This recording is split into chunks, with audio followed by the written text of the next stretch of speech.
Mo ato tag wharf ani kay adunay usab bitaw katawo bitaw nahulog daw siya o niambak daw siya. Diri sa kuan nilalay ba nga buaya diri sa wharf sa laini siya no. Daghan kay nakig-video ay. Awareness magud sa kadaghanan jud. Bawal magpaduol sa mga inani sa mutag maambak. Grabe daghan uy kay siya as in diri dapita o. Pakita nato siya ba nga grabe kay pagtukob sa buaya sa iyahang kamot ug sa iyahang bagtak bitaw.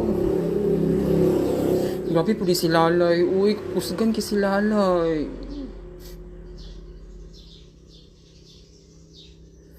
Uy, kay siyo, oy.